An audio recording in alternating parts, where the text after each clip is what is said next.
Well, hello, free people of the Rocky Mountain region, and welcome to this Free State Colorado interview. Today, I'm joined by Lindy Browning, contributing writer at Rocky Mountain Voice, an award-winning journalist, and a fierce defender of freedom. Well, Lindy, I hope you are well, and thank you for joining me today. Hey, thanks for the invite to speak. I think the wolves are such an important issue, and I'm not sure there's a lot of clarity around that issue.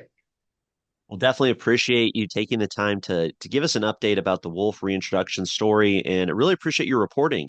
Rocky Mountain Voice has become a news source for Coloradans who want to escape some of the mainstream media, and especially with your reporting, learn more about some of our local issues that they're not finding anywhere else.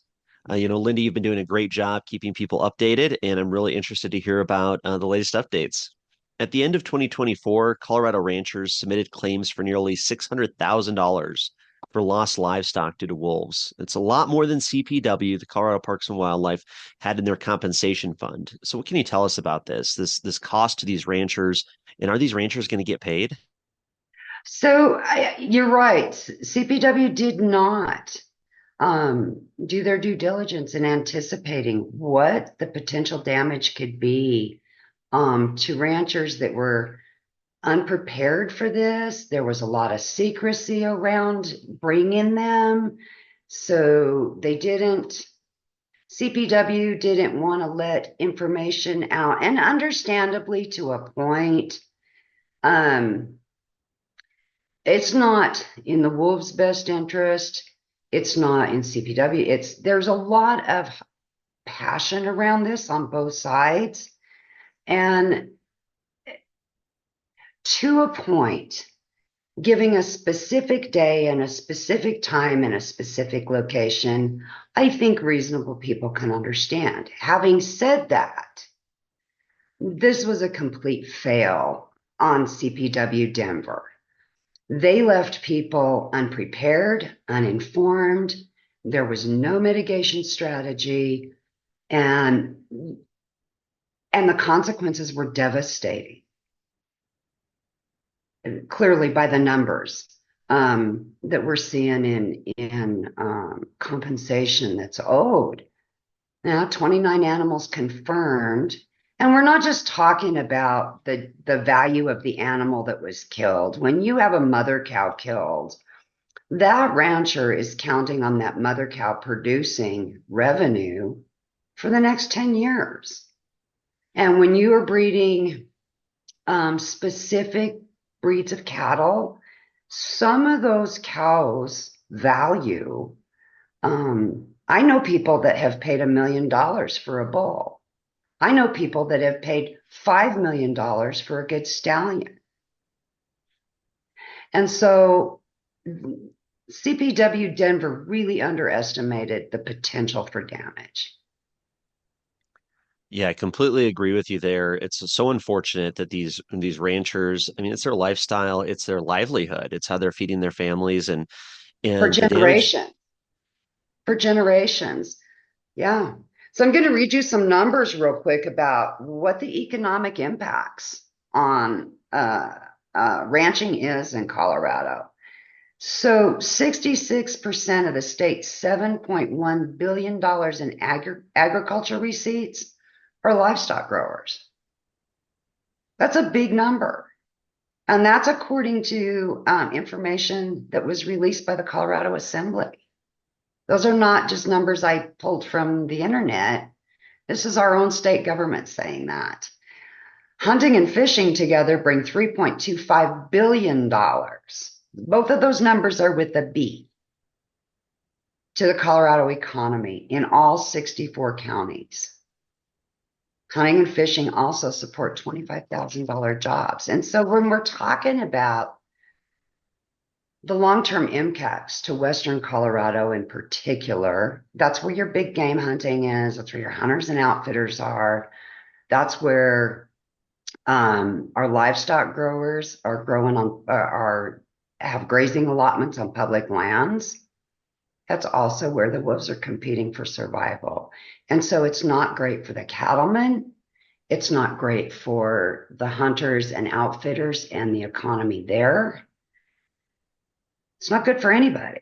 And it's not good for the wolves. The wolves, everybody talks about the damage to everything else. Let's talk about the damage to the wolves too. In 2016, the Colorado Wildlife Commission considered reintroducing wolves, and they chose not to because the state has too much population. They knew the wolves would always be in conflict. We just have too many people for this to be successful. The other reason that they voted against doing that as a commission in 2016 is wolves are not actually endangered. And you can go back and read that. It's available to everybody on the internet. It's a fact. They never needed to be introduced. They were not endangered. But the Biden administration, because we have a problem with environmental justice NGOs running our government, they're always going to land on that environmental justice side. And so they relisted them after they were delisted, if that makes any sense at all to anyone. And so this has all been a big circle jerk, quite honestly. Just say it. Yeah. So if that kind of helps everybody understand, like how this started, where we are, why it's not working. But yeah, the wolves are just not going to be able to succeed either here.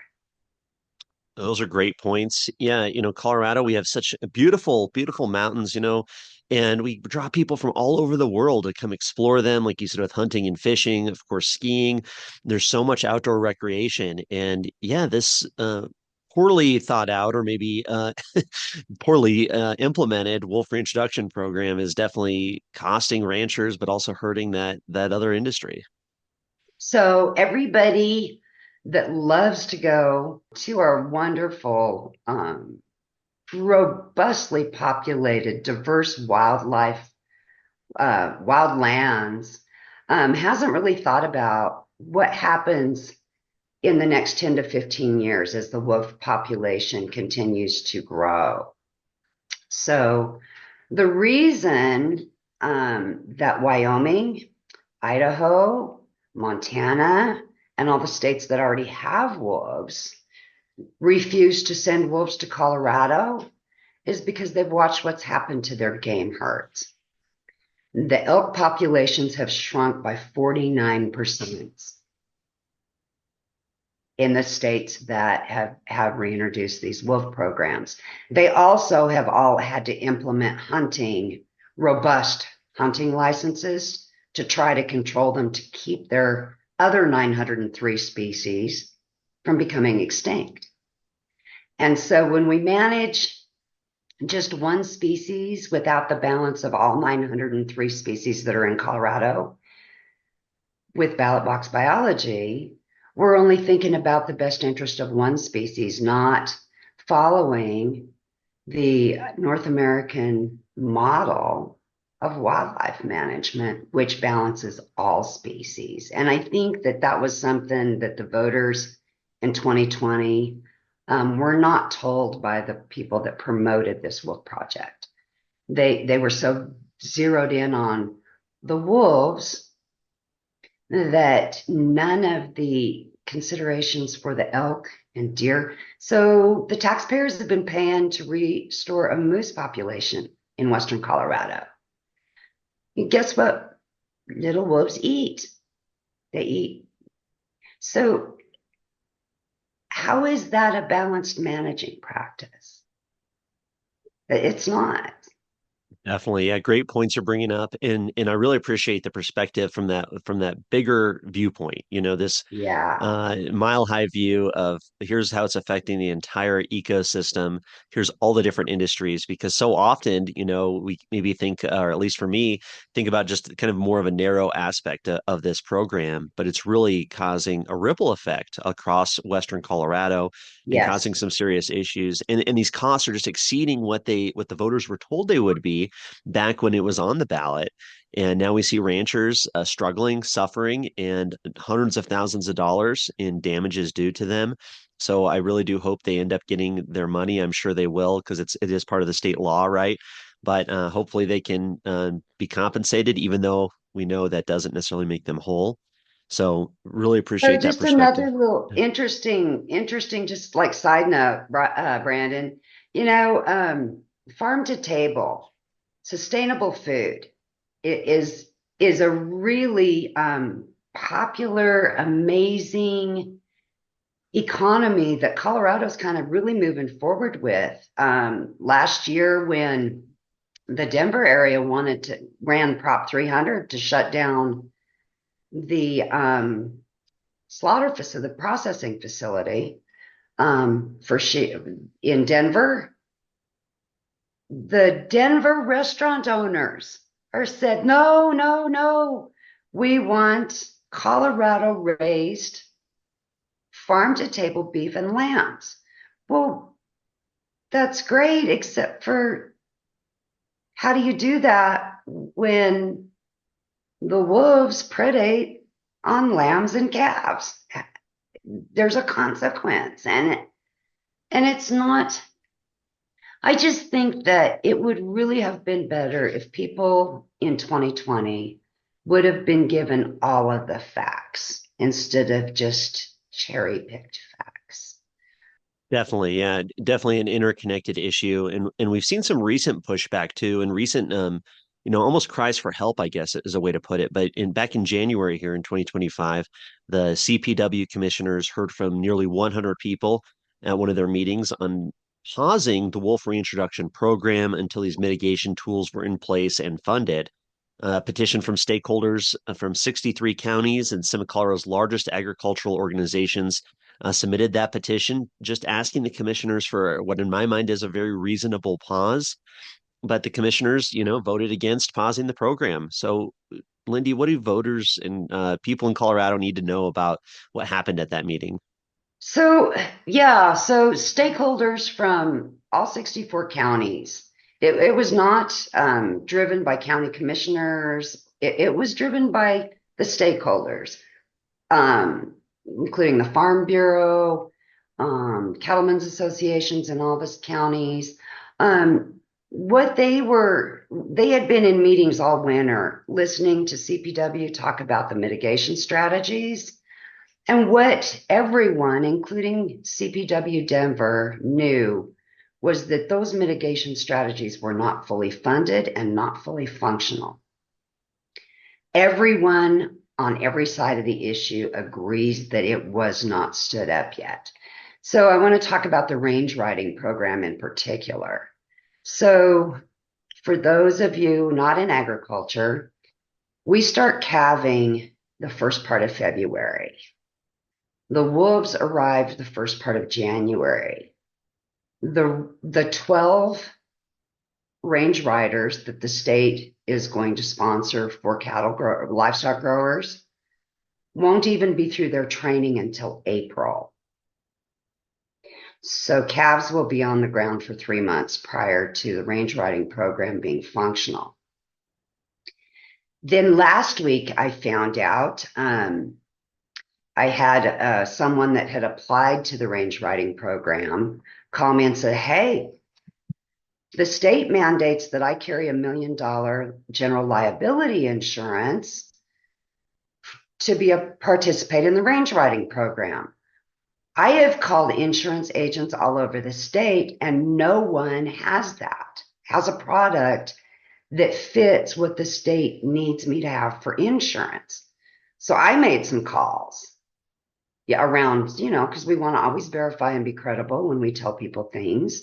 I made some calls and I called all over the state, and no one, in fact, has a product that will cover the liabilities that this range rider program is asking for. Not only is there no product in Colorado, but several of those agents had calls about this, and it's not available in other states either. How is the state mandating an insurance product that doesn't exist? And I'm going to say this and preface it with something else. The CPW field guys, the local Colorado Parks and Wildlife officers that live in our communities, whose kids go to school with our kids, the people that are part of our communities.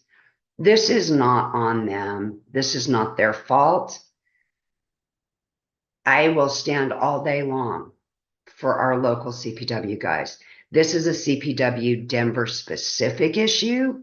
This is a Colorado DNR issue, Dan Gibbs at the top of CNR. And this is a governor who has appointed these commissioners that voted not to pause.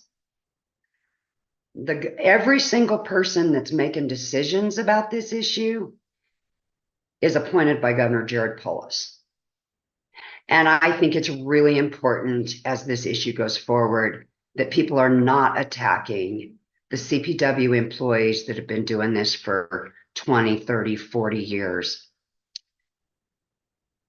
I think that that's a mistake strategically. I think it's a mistake morally. And those guys deserve nothing but support from all of us. They know what they know. Yeah, definitely appreciate that for sure. A lot of this is just coming from the top, coming from people who are maybe It's all activists, coming from the top. people who And are, what's interesting about the top and the decision makers is the folks from the Colorado Wolf Project that initially brought this in Prop 114 in 2020. These people are folks that worked for the Turner Endangered Species and the Centers for Biodiversity and the Tides Foundation. That's where all the $10 million came from to run that initiative. It was all environmental justice NGOs that funded that. And what's really interesting to me is once they got it passed, then these people sat on the ad hoc policy advisory committee to develop the policy around this. And to be somewhat provocative, that's just an incestuous relationship. And I think that aside from the wolf issue, I think that we need to start thinking about and being informed about how we talk a lot about the NGOs around immigration. The NGOs around environmental justice are equally involved in influencing policy at the state level, the federal level, everywhere. And I think that's part of that big picture that you were talking about, Brandon, because these people are still sitting at the table funding the reward for anyone that shoots the wolves or harasses them. They're the people that organized the license plate sales to help fund the compensation package. These environmental NGOs are woven into this whole thing and still influencing the decision making on that. And that's it's not something everyone knows. Yeah, that's very interesting and definitely want to dive into that. I think there's a really big story there about where the money's come from, who was behind the initiative in the past, and then it's so fascinating that those same people, of course they are, right? I mean, it wouldn't be surprising when you think about it. They're still involved in this policy making right Yeah. now and Yeah. very tied into how everything's playing out here in Colorado. So very interesting stuff for sure. Yeah, it is. It's almost a little shocking even for someone like me who's been doing this kind of work for 25 years, I never fail to be shocked when I see how incestuous some of these relationships are with the government. It's not good. And it doesn't serve everybody's purpose. I know people on the Western Slope, whether you're a livestock grower or a hunter, or it doesn't matter. It people here, I hear a lot that the governor hates them. They believe their governor is the governor for the I-25 corridor and not for Eastern Colorado, not for Western Colorado. We're just the I-25 corridor's playground. And that's how people feel here. I hear that every day, that the governor is not the governor for everyone. Yeah, I can completely understand that, and I do agree with that. I think that, these special interest groups on the Front Range and nationally are so tied into how the governor acts and his little cabal there in Denver in their decisions that they make that they're not that concerned really or concerned at all for the well-being, safety, and, you know, livelihood of people outside of the Denver metro area. Right, right. Well, on the other side of it, Lindy, there's another group out there. So last month you reported on this group called Smart Wolf Policy that Yeah. is organizing a ballot measure to reverse this failed wolf reintroduction program. What can you tell us about this potential ballot measure, the people behind it? I mean, how can people get involved or what do they need to know?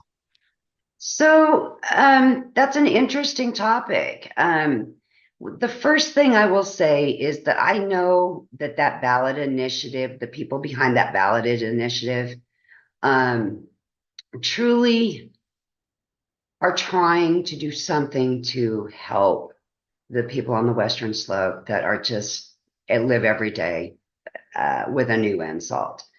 What I will say is this: there is not a consensus among the stakeholders, the cattle growers, the livestock growers, the hunters and outfitters, all the stakeholders, oil and gas people, because we're on federal lands, keep that in mind. There's not a consensus that that is the best way forward. And I'm going to give you some examples. So, as part of the statute that Prop 114 was, the compensation package is built into the statutory language. And so if you repeal, are you also repealing the compensation package? Okay. So that's for obvious reasons very concerning for some of the folks. So the other problem I think that people are having with the consensus on that is by the time that repeal ballot gets to the voters, the CPW mission of having 50 wolves on the ground will already be complete. And so I think there's some voices out there that are going, how does this help if it's already been fulfilled? Because they're on the ground, they're on the landscape, and it's not like they're going to go trap them all and kick them out. So we still need to understand how that compensation package moves forward again. And if you repeal, um, there's just not a robust consensus at all around that. I think that there is more of a consensus that through Congress, the federal NEPA process, there are some better solutions. And I think that the congressman from CD3, who is the elected official for literally almost every single bit of this wolf conversation, I think that he is very engaged. And actually, if you would like me to, I sent a series of questions to him that I thought you guys might like to know. Yeah, Lindy, that sounds good. Let us know how the congressman responded. So I sent a series of questions and I said, so do you see delisting the wolves at the federal level to be a benefit to CD3 in terms of long-term checks and balances to ballot box biology and the way it impacts Western Colorado? His response, Congressman Hurd said, absolutely, wolves should never have been listed nor entered or reintroduced to Colorado. I'm working hard with our Colorado congressional delegation and the Republicans across the country to ensure that we delist these wolves, as well as require federal oversight into CPW's failed execution. It's vitally important that any livestock losses are fully and fairly compensated by the state for their abject failure in this harmful policy. Congressman Hurd is standing up for his district. So then we asked, have you given any thought to the impacts of environmental NGOs and what they're having on policy decisions?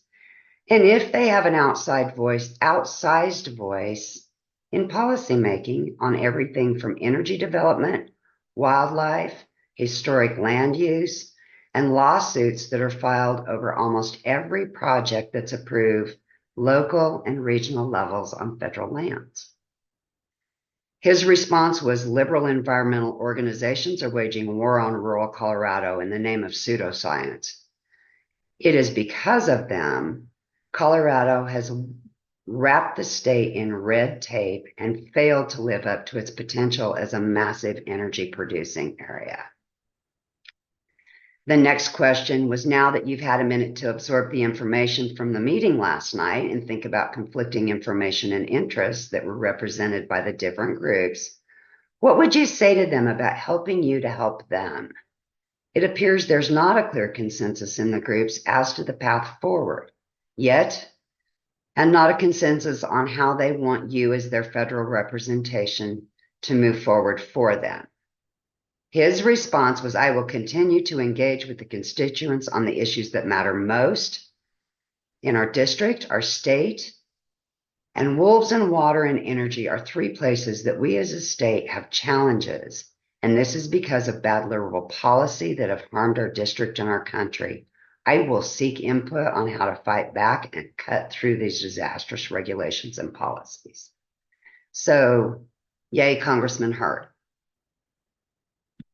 Definitely some great responses there. Nice to see that it's definitely a priority to figure out this wolf situation. And it's so unfortunate. I couldn't help but think, we have water, we have, of course, have attacks on our energy industry. We have so many different things here in Colorado that are important. And here we go with these environmental justice NGOs and maybe some misguided voters creating more problems for Colorado's communities up in the mountains and the Western Slope. And it's just so unfortunate. There's enough problems to deal with. We don't need additional problems like wolves now. But unfortunately, it's the reality, and good to see that the congressman's taking it as a priority. Well, and I think too that Congressman Lauren Boebert, along with, oh my gosh, the congressman from Wisconsin, have already put forward an act to delist the wolves federally. And I know that Congressman Hurd has signed on to that. So has Congressman Crank, Congressman Evans. The Colorado Republican Coalition is on board with that. So things are moving. I also don't know, but Congressman Hurd just also sponsored a bill to bring BLM offices back to Grand Junction so that people that are making policy on federal lands actually live somewhere near them and can see what it is they're regulating. So that's kind of a nice thing too. It's really hard when there's no federal land in Washington, D.C. to have employees that actually understand how the policies they propose impact people on the ground in the area. It's a great point. So pretty exciting stuff going on with our Congress people. Definitely interesting. And I'm looking forward to hearing more about that in the future and keeping an eye on how that shifts, especially now with a Republican trifecta there at the federal level. So very interesting to Yeah, see. yeah. And Lindy, you've also reported on something that I think has been underplayed by CPW, but has potentially devastating consequences for the Colorado mountain ecosystem. And that's this hydatid disease, and I might be pronouncing that wrong, and the wolf parasites that can cause it. So, Lindy, are these wolves being brought into Colorado? Are they bringing diseases? Are they potentially bringing diseases? What do we know about that? So Hydatidisease disease is a zoological disease that has a life cycle. The parasites live in the candids. So yes, the wolves have them. They so I don't know that they're necessarily bringing them in. Well, they are. They are wormed for the parasite when they're caught. The problem is, in order to kill these worms and keep them under control, there has to, just like with your dog, you don't just worm your dog once and your dog is worm free forever. The same applies in this situation. Now, this parasite is a little different in some ways, in that it causes, when they get them, the pupa develops a cyst in the organs of not only the wolves, coyotes, foxes, our pets, but the ungulates, the elk, deer, moose, they eat the grass where the wolves have dropped their little droppings, and then it gets in their systems too, and they get these cysts in their hearts and lungs and brains. There was a moose in 2017 that died of this disease.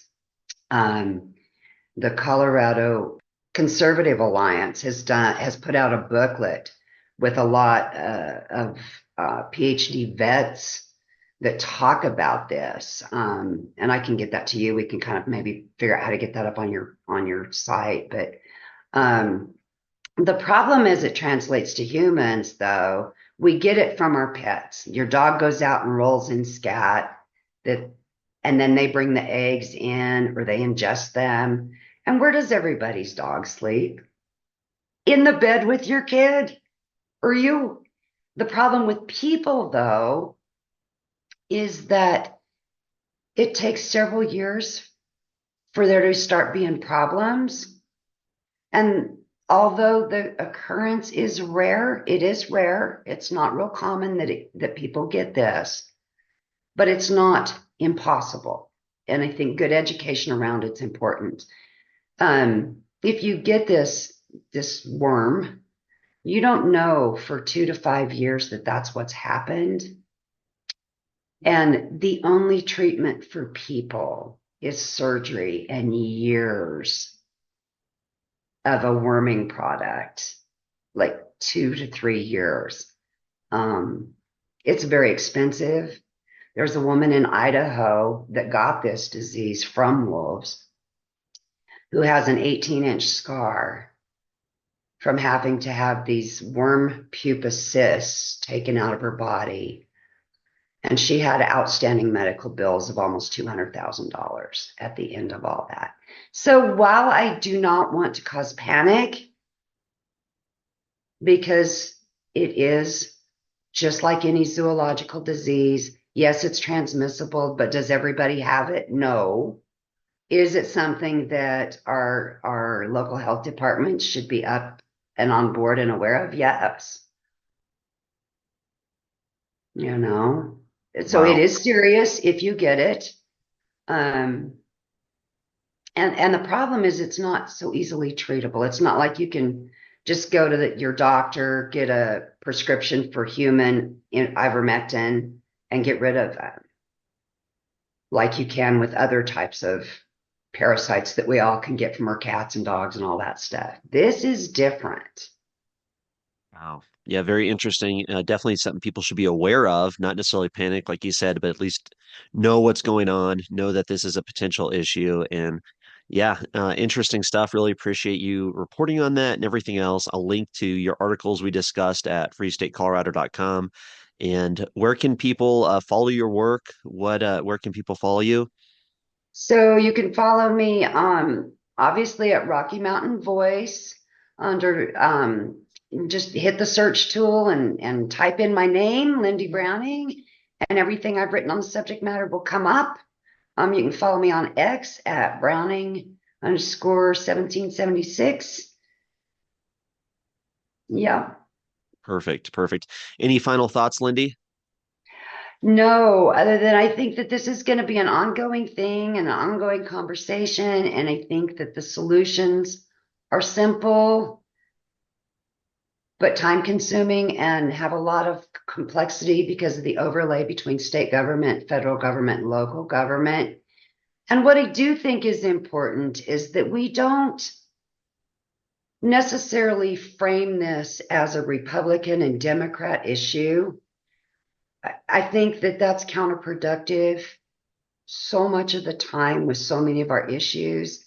I think that credibility, well done research, and facts is what informs people to make good decisions for themselves.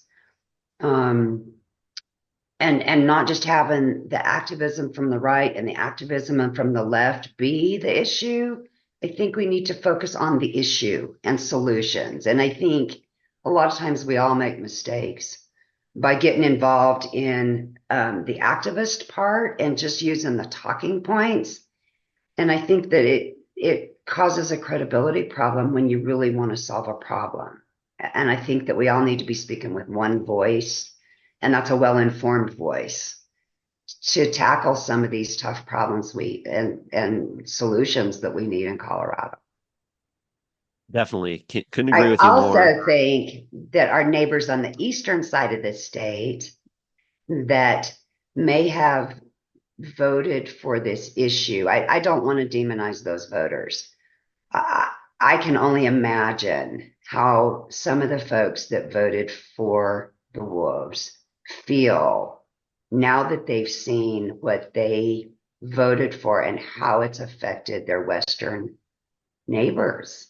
I think that it's really shameful that people use lies and misinformation in order to provoke an emotional response to get people to the ballot box. And they don't give them good information. And so I would never, ever want to demonize any voters east of the Continental Divide. But I would ask that when things like this come up, please look at all the research and talk to both sides of the issues to be more well informed before you go to the ballot box. And I think that that solves a lot of problems right there, is if we'll just listen to the other side sometimes. Great point. Definitely people need to listen, stop the demonization, and really put some of that partisanship aside and really understand the facts. And I got to say, for if you want to be well informed, viewers, definitely check out Lindy Browning's articles there. And we'll be linking to them at Free State, Colorado. And really appreciate your time, Lindy. I look forward to talking to you again and learning more as this issue continues to unweave. Excellent, Brandon. And thank you so much for inviting me to talk about this very important issue to Western Colorado. All right, wonderful. Take care. All right, thanks.